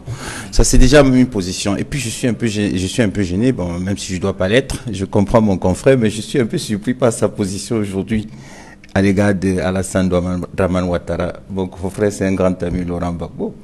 Je suis vraiment surpris. Mais bon, il est dans son droit d'évoluer parce qu'il n'y a que des imbéciles qui ne changent pas. Mais M. Kambia, excusez-moi, monsieur Noufele, parce que M. Kambia a dit 2 ou 3 choses. Il a déclaré un ministre déclaration mensongère. M. Kambia, où est la décision passée en force de chirurgie? Où est la décision définitive qui dit qu'il a fait une déclaration mensongère? On est quand même sur un plateau, il faut être sérieux. Vous avez la télévision, vous dites que déclaration mensongère, vous avez une décision de justice définitive. Et puis, sur les rapports des organisations internationales, quand je dis que ce sont des opinions, vous me confortez dans ma position. Mon confrère vient de dire que c'est sur cette base que la CPI ou madame le procureur de la CPI peut prendre une décision. À partir du moment où c'est un peu la décision du procureur de la CPI, il sait ce que c'est un indice. À partir du moment où c'est un peu une résolution de l'Organisation des Nations Unies, c'est un indice. Ce n'est pas un document qui a une valeur juridique, probante ou forte. Peut-être à la fin du processus, ça peut avoir une valeur juridique probante. Mais au début, je vous dis, au Cameroun, ça n'a aucune valeur. Il le sait, je le dis, et je parle sous le contrôle de mon confrère. Même au niveau des Nations Unies, quand on prend, il y en a qu'on prend en classe, il y en a qu'on prend en examine, il y en a... Le monde, effectivement, est devenu un village planétaire. C'est vrai, je l'ai vu au début, quand M. Kouchner se baladait en Somalie avec les sacs de riz. Parce que le droit international humanitaire part de là, quand il commence à dire l'ingérence humanitaire, c'est Bernard Kouchner qui commence cette histoire. Mais... Enfin, pour revenir au sujet qui concerne M. Alassane Dramane Ouattara, je dois vous dire une chose, il n'y a pas d'échantillon démocratique. En fonction des pays, il y a des positions qui peuvent être prises. Moi, je ne suis pas ivoirien pour aller juger la position d'un président ivoirien. Moi, je respecte la souveraineté du peuple ivoirien. Si les Ivoiriens estiment que M. Alassane Dramane Ouattara ne doit plus être président de la République, ou alors si M. Dramane Ouattara, en toute conscience, estime qu'il ne veut plus être demandé, c'est son droit le plus absolu. Je ne peux pas, sur la base de ce qu'il a dit, enlever le droit à mon confrère, s'il veut devenir président de la République, de poser sa candidature. C'est son droit, il pose, et si les Camerounais estiment que ce n'est pas lui qui le mérite, ils ne le voteront pas. Alors après vous, il y a cette fin de semaine une figure emblématique à Edmond Kambia du paysage politique camerounais qui est décédé, le docteur Adamou Ndamdjoya, figure importante qu'on n'avait pas aperçue durant la campagne présidentielle en 2018, alors qu'il était candidat, très effacé ces 2 dernières années. Il est décédé des suites de maladies à Yaoundé. Quel a été son apport, sa contribution dans la vie politique et la construction de la démocratie camerounaise? Je voudrais déjà rendre hommage à sa famille, adresser mes sincères condoléances à la famille d'Adamou Dame-Dioya, sa famille politique, l'UDC, l'Union démocratique du Cameroun, et sa famille biologique, sa famille naturelle. Adamou Dame-Dioya a joué un rôle de premier plan dans la vie politique au Cameroun. Un rôle de premier plan dès le retour au multipartisme en 90. L'UDC fait partie des premiers partis politiques qui ont été légalisés. Fait partie des tout premiers partis politiques à être légalisés. Et Adamou Dame-Dioya a été plusieurs fois président de la coordination des partis de l'opposition et des associations pendant les années de Braise. À l'époque, les partis politiques de l'opposition travaillaient de concert avec les associations. Et c'est ainsi qu'on pouvait y retrouver Feu Samuel Eboa, aujourd'hui Feu Adamou Dame-Dioya, il y avait Jean-Jacques Ekindi, il y avait plusieurs autres leaders des partis politiques, y compris Ni John Fundi, qui faisait partie de cette coordination des partis politiques de l'opposition. Ils se réunissaient régulièrement, prenaient des positions, menaient des actions qui ont largement aidé à faire avancer la démocratie au Cameroun. Et parmi les actions que la coordination des actions des partis politiques et des associations ont menées pour faire avancer la démocratie au Cameroun, vous savez, il y a la rencontre tripartite que certains trouvent controversée. Mais c'est grâce à la rencontre tripartite où Adamou Dame-Dioya a joué un rôle de premier plan. D'abord, parce que c'est un homme politique qui a forgé, qui a travaillé d'abord comme ministre de l'Éducation, mais surtout a travaillé dans la diplomatie camerounaise. Il a été vice-ministre de l'Éducation nationale. Et à ce titre, je dois lui rendre hommage comme étant le premier directeur fondateur de l'Institut des relations internationales du Cameroun, une école où je suis passé. Et c'est grâce à lui que l'IRIC a eu la vision et toute l'orientation aujourd'hui qui permet de former des véritables diplomates africains. Et même d'autres diplomates non africains viennent se former à l'IRIC. Il faut dire, je reviens à l'opposition camerounaise où il était l'un des leaders de premier plan. Il a participé à la plupart des élections présidentielles. Il n'y en a qu'une seule élection présidentielle à laquelle il n'a pas participé parce qu'il avait boycotté. C'était l'élection de 1997. Il avait boycotté en même temps que Ni John Fundi d'ailleurs. Et il a participé à toutes les autres élections législatives. Il avait boycotté également l'élection de 92 avec le SDF. Donc il a travaillé, c'est quelqu'un qui aimait la conciliation, le dialogue. Donc il travaillait toujours et recherchait des solutions parmi les leaders de l'opposition. Il n'était pas radical. Je veux dire, si on peut parler d'un radicalisme chez lui, c'est la rigueur, c'est plutôt de la rigueur. Et le souci d'implémenter l'éthique, la nouvelle éthique en politique. Et pour terminer, je garde de lui l'image d'un homme pondéré, d'un homme ouvert, d'un homme sociable.